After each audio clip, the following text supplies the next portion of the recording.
यहाँ बैठे सभागार में सभी पत्रकार बंधुओं को बहुत बहुत धन्यवाद कि एक शॉर्ट नोटिस में आप लोग सब यहाँ आए।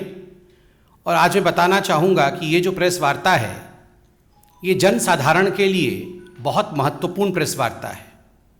खास करके आप जानते हैं हिंदुस्तान और पूरा विश्व कोविड से लड़ रहा है और आज हिंदुस्तान जिस प्रकार से सेकेंड वेव से लड़ के वैक्सीनेशन के माध्यम से आगे बढ़ रहा है, कुछ ऐसी राजनीतिक पार्टियां हैं और खास करके कांग्रेस पार्टी जो इस वैक्सीनेशन ड्राइव को डिरेल करना चाहती है, भ्रम का वातावरण तैयार करना चाहती है, भ्रम फैलाना चाहती है वैक्सीनेशन को लेकर, उस विषय में यह प्रेस कॉन्फ्रेंस है।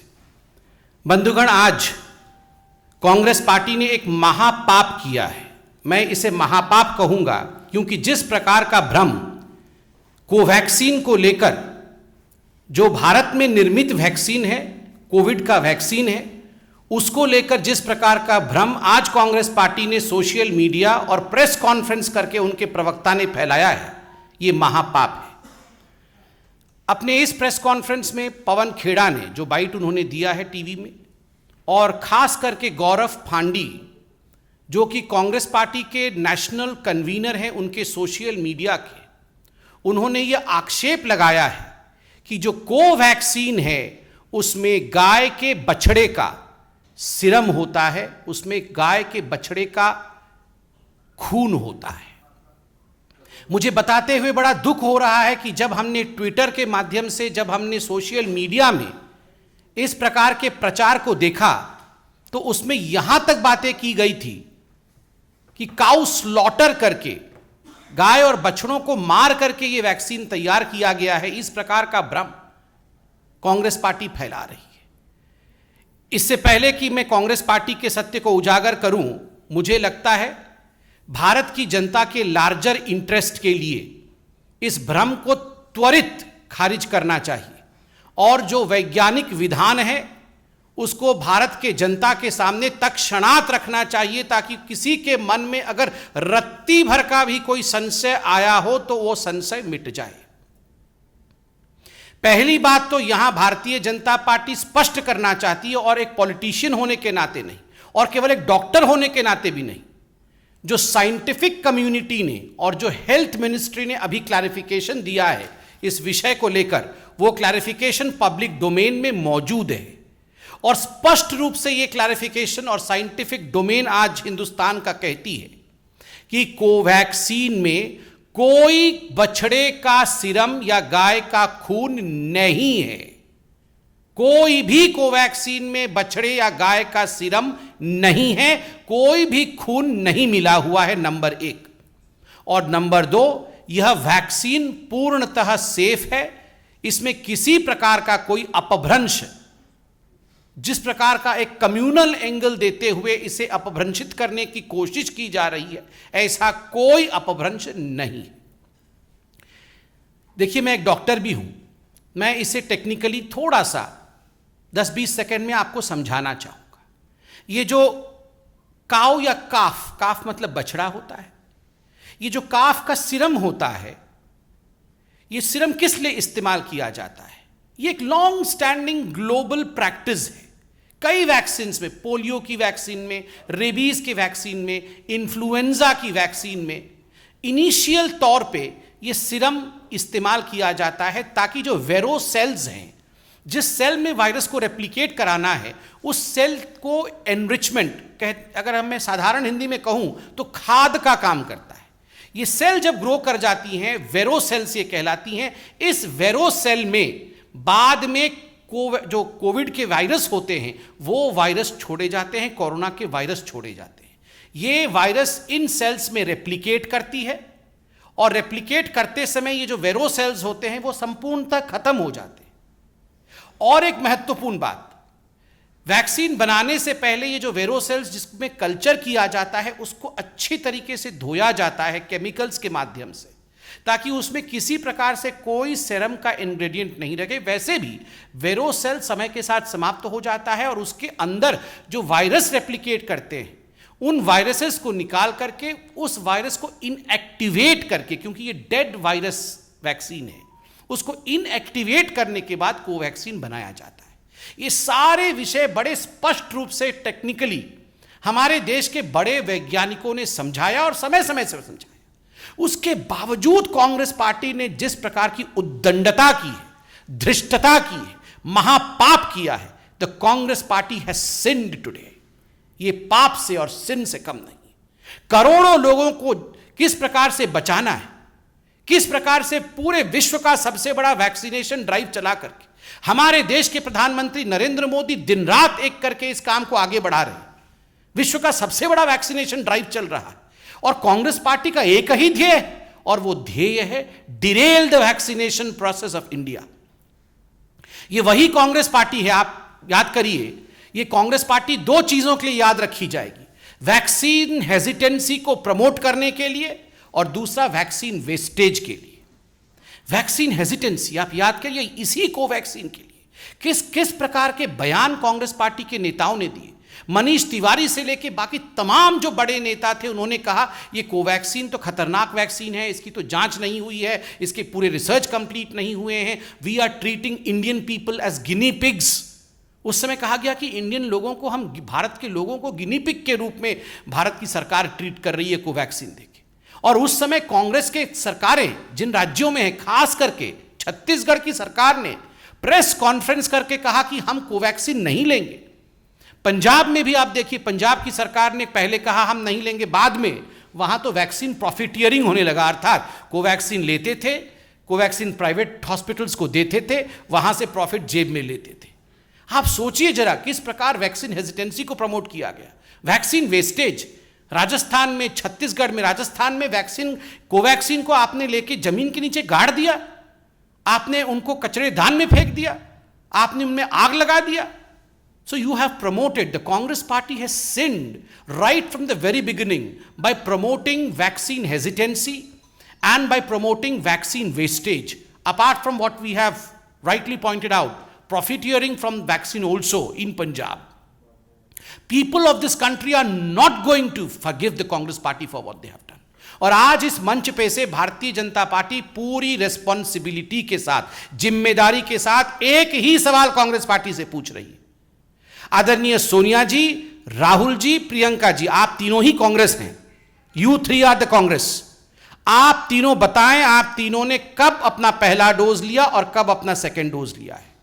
क्या गांधी परिवार वैक्सीनेटेड है या गांधी परिवार वैक्सीनेटेड नहीं है?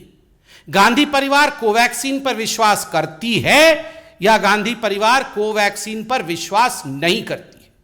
और यह सवाल केवल भारतीय जनता पार्टी का नहीं है, यह सवाल समूचे हिंदुस्तान का है कि क्या वो लोग जो चाइना में जाके एमओयू साइन करते हैं, क्या वो लोग जो डोकलाम में जिस प्रकार का बर्ताव करते हैं, क्या वो लोग जो फॉरेन कंट्रीज में जाकर के हिंदुस्तान के मस्तक को झुकाने का काम करते हैं, वो हिंदुस्तान के वैक्सीन के ऊपर, हिंदुस्तान के इंडिजिनस प्रोडक्ट के ऊपर विश्वास करते हैं और है या नहीं? और राहुल जी, सोनिया जी और प्रियंका जी जवाब दें कि वो वैक्सीनेटेड है या नहीं।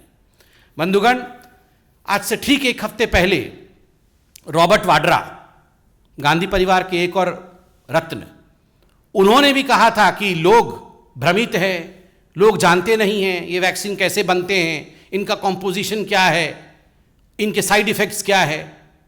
रॉबर्ट वाड्रा जी, आपके पास तो इतनी जमीन है, मेडिकल कॉलेज खोल के भर्ती होइए, वहां पर पूरा पढ़ के आइए प्रोसेस वहां से। जब कोवैक्सीन लॉन्च होता है तब कहते हैं हम कोवैक्सीन लेंगे नहीं, इससे खतरा हो जाएगा। जब पूरा पीक पे रहता है सेकेंड वेव तो कहते हैं हमारा कोवैक्सीन कहां है, हमारे बच्चों के कोवैक्सीन कहां चले गए। क्या मजाक बना के रखा हुआ है कांग्रेस पार्टी ने।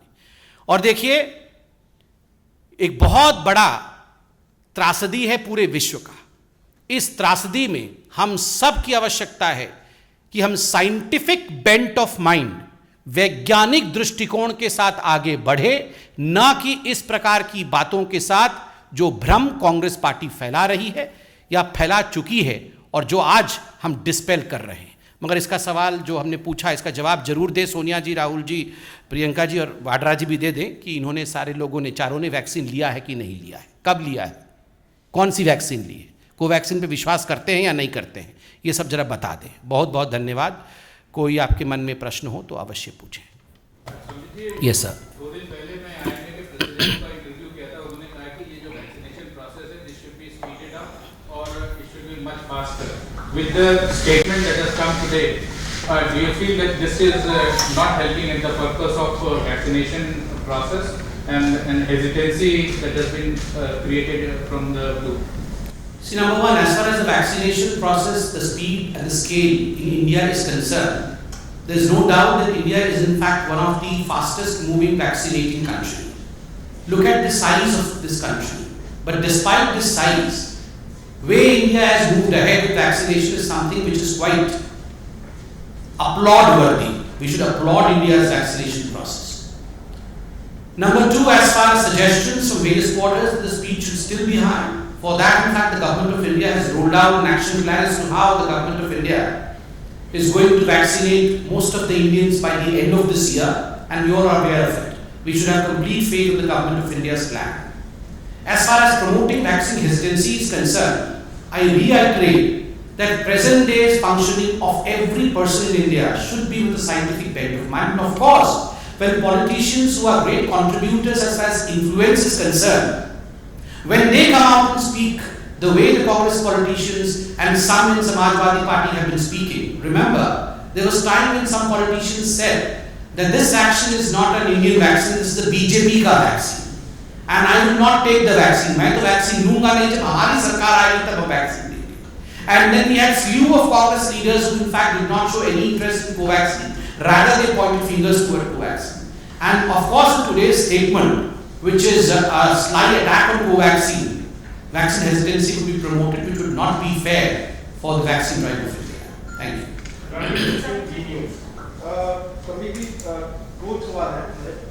एक तो है कि एक रिपोर्ट आई है अमेरिका से, अमेरिकन डिफेंस कोई रिसर्च संस्था, उसने अपनी रिपोर्ट की है कि भारत में जो कोविड के कारण से जो परेशानियां थी, वहाँ पर एक एनजीओ एमपी मीडिया करके एनजीओ बनाया गया, उससे करोड़ों रुपया पैसा चंदे को मिल गया। लेकिन भारत को देने की जगह पर वो पाकिस्तान में आतंकवादियों और हमास जैसे आतंकवादियों को पैसा पहुंचा दिया। अमेरिकन डिफेंस का एक रिसर्च है। पहला तो ये इस पर क्या कहेंगे, भारत में चंदे के नाम पर भारत है उन्होंने आतंकवादियों को, और दूसरा ट्विटर के खिलाफ जो एक्शन सरकार ने लिया है उस पर क्या कहेंगे? देखिए, पहले सवाल के जवाब में तो कहूंगा ये तो बिल्कुल चौंकाने वाला विषय है। जिस प्रकार से आपने अभी जी न्यूज के माध्यम से हमें बताया और बाकी चैनल भी शायद इस विषय को उठा भी रहे होंगे, ये चौंकाने वाला विषय है कि भारत में कोविड के लोगों की मदद करने के लिए अगर बहुत बड़े कंट्रीब्यूशन भारत के लोगों से लिया गया और बाद में उसको आप पाकिस्तान और खास करके जैसा आपने बताया कुछ आतंकवादी संगठनों की मदद के लिए ये पैसा डाइवर्ट किया जा रहा है, मैं बिल्कुल कह सकता हूं सरकार इस विषय का संज्ञान अवश्य लिया होगा। सरकार ने इस विषय की जांच होगी और किसी भी इस प्रकार के एनजीओ को या संगठन को बख्शा नहीं जाएगा, क्योंकि ये भारत के कानून के खिलाफ है, नंबर 1। दूसरा प्रश्न आपका ट्विटर को लेकर था। मैं सिर्फ इतना कहना चाहूंगा, आदरणीय आईटी मिनिस्टर श्री रविशंकर प्रसाद जी ने इस विषय पर गंभीरता से चर्चा भी की है, आज से पहले भी की है, इस पे आलेख भी लिखे हैं और आज उन्होंने एक सीरीज ऑफ ट्वीट के माध्यम से इस विषय को जनता के बीच में रखा है, सोशल मीडिया में रखा है। हम सिर्फ इतना कहना चाहेंगे पार्टी के नाते कि भारत का संविधान सर्वोपरि है। भारत एक लोकतांत्रिक देश है, इसकी एक महान परंपरा है और कोई भी संस्था जो चाहे देश की हो चाहे बाहर से आके भारत में व्यवसाय करती, सबके लिए ये अनिवार्य है कि वो भारत के संविधान और भारत के कानून का पालन करें। अगर भारत के पार्लियामेंटेरियंस भारत के सदन में पार्लियामेंट में कोई कानून पारित करते हैं, सभी का कर्तव्य है, चाहे वो भारत के नागरिक हो, चाहे भारत में बिजनेस करने वाले वाणिज्य की संस्थाएं हो, चाहे वो प्लेटफॉर्म्स हो, सभी के लिए अनिवार्य है कि उन कानूनों का जिनको कि विदित हिंदुस्तान के संसद ने किया है उसका पालन करें और जो इसका पालन नहीं करेगा स्वाभाविक है जो हमारे देश के नियम है उसके अनुसार कार्यवाही होती है। हमें सिर्फ इतना ही कहना है। बाकी आईटी मिनिस्टर रविशंकर प्रसाद जी ने इस पर बहुत गंभीरता के साथ और बहुत विस्तृत जानकारी उसमें रखा है।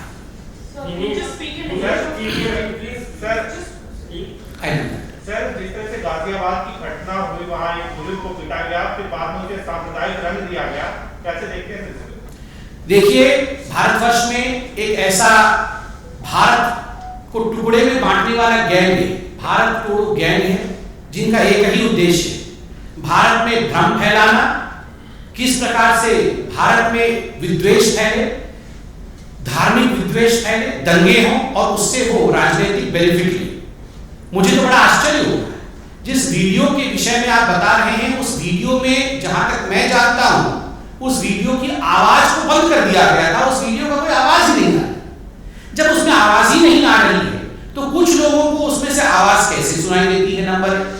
नंबर 2, बिना तथ्य को जाने राहुल गांधी जैसे नेता, जो कि एक मेंबर ऑफ पार्लियामेंट है और एक पार्टी के पूर्व अध्यक्ष है, उन्होंने कैसे ट्वीट कर दिया? उन्होंने बिना तथ्य को जाने? तथ्य गाजियाबाद की पुलिस से सार्वजनिक किया है और वो सबके नजर में है कि किस प्रकार से कोई ताबीज का विषय था, किस प्रकार से वहां कोई लेन देन का विषय था, जिसके कारण ऐसा हुआ। इस पूरे विषय को गाजियाबाद की पुलिस देख रही है, मगर we should all refrain from spreading fake news और गलत और भ्रामक न्यूज के माध्यम से विद्वेष फैले, ये करना उचित नहीं है। और देखिए, उत्तर प्रदेश में चुनाव आ रहे हैं। मैं आज इस मंच से बताना चाहूंगा, ऐसी बहुत ताकतें हैं, ऐसी बहुत शक्तियां हैं जो चाहेंगी कि जिस प्रकार से उत्तर प्रदेश में कानूनी व्यवस्था बिल्कुल सही तरीके से चल रहा है, जिस प्रकार से उत्तर प्रदेश विकास की राह पे आज आगे बढ़ रहा है, उसको डिरेल करने की पूरी कोशिश ये कांग्रेस पार्टी, समाजवादी पार्टी इत्यादि करेंगे। मगर उत्तर प्रदेश की जनता और भारत की जनता बहुत बुद्धिमान है, वो इसमें फंसने वाले नहीं।